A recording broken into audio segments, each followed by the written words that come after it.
So in this video we are going to discuss about the rules of the deposits in the Companies Act.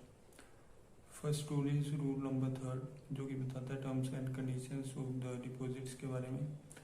First condition जो है वो है कि deposits का amount जो है वो जो कंपनी डिपॉजिट एक्सेप्ट कर रही है वो मिनिमम 6 मंथ्स के लिए होना चाहिए। ड्यूरेशन उसका मतलब 6 मंथ से कम नहीं होना चाहिए, ज़्यादा हो सकता है।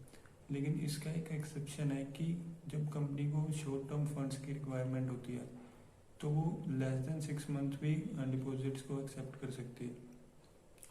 लेकिन उसके लिए कंपनी को 2 कंडीशन फुलफिल करनी पड़ेगी। फर्स्ट कंडीशन जो है कि मिनिमम जो पीरियड है एक्सेप्टेंस ऑफ डिपॉजिट्स का वो 3 मंथ्स होना चाहिए। और जो सेकंड कंडीशन है कि वो पेड अप कैपिटल का, फ्री रिजर्व्स का प्लस सिक्योरिटी प्रीमियम का 10% से ज़्यादा नहीं होना चाहिए अमाउंट जो एक्सेप्टेंस ऑफ डिपॉजिट है। तो जो सेकंड ये होगी टाइम और duration of the acceptance of deposit. इसके बाद जो सेकंड आता है वो आता है deposits in the joint names, कि अगर कोई 2 या 2 से ज़्यादा जॉइंट डिपॉजिट होल्डर्स अगर कंपनी को डिपॉजिट देते हैं जॉइंट होल्डर्स, तो वो उसके लिए क्या कंडीशन है? उसके लिए कंडीशन है कि जो जॉइंट होल्डर्स है वो मैक्सिमम 3 हो सकते हैं।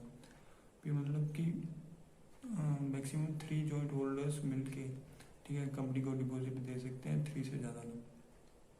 इसके लिए अलग अलग कंडीशंस होती हैं नीचे, कि जैसे जॉइंटली और सेवरली जो सर्वाइवर है ठीक है और जो डिपॉजिटर है उनको पैसे मिले। इसके बाद आता है ceiling limit on the interest rate and brokerage.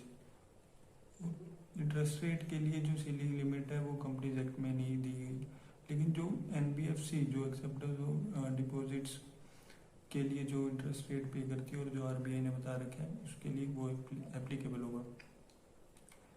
और इसके बाद आता है maximum amount that can be accepted by the companies. इसके लिए 2 कंडीशन आती हैं। पहली है कि eligible company, acceptance of deposit by the eligible company, और सेकंड है non eligible company. Eligible company में आती है पब्लिक कंपनी जिसकी नेटवर्थ 100 करोड़ और मोर हो, या जिसका टर्नओवर 500 करोड़ मोर हो। वो मेंबर से अगर चाहे तो वो मेंबर से मैक्सिमम जो है 10% of paid up capital plus free reserve plus security premium का अमाउंट एक्सेप्ट करवा सकती है। और जो पब्लिक से वो 25%। और जो गवर्नमेंट एलिजिबल कंपनी है वो मेंबर और पब्लिक को दोनों को मिला के 35% मैक्सिमम डिपॉजिट ले सकती है, एक्सेप्ट कर सकती है। लेकिन जो नॉन एलिजिबल कंपनी है, नॉन एलिजिबल कंपनी में आती है एक पब्लिक कंपनी और एक प्राइवेट कंपनी। पब्लिक कंपनी वो नॉन एलिजिबल कंपनी में हो गई जो जिसका टर्नओवर लेस देन 100 करोड़ और टर्नओवर लेस देन 500 करोड़, तो वो नॉन एलिजिबल पब्लिक कंपनी हो गई।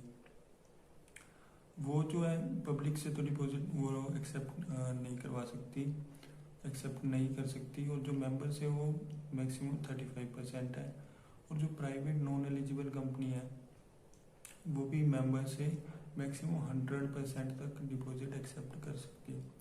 लेकिन इसका एक एक्सेप्शन है, यानी कि वो मैक्सिमम अगर 100% से ऊपर भी चाहे तो वो अगर डिपॉजिट करवाना चाहे तो करवा सकते हैं। वो एक्सेप्शन है, उसकी 2 कंडीशन है। मेनली एक एक्सेप्शन यानी कि वो 100% से ज़्यादा भी डिपॉजिट करवा सकती है। एक जो फर्स्ट कंडीशन है कि जो स्टार्टअप कंपनी है जिसको अभी 10 ईयर्स हो चुके हैं from the date of its incorporation, वो करवा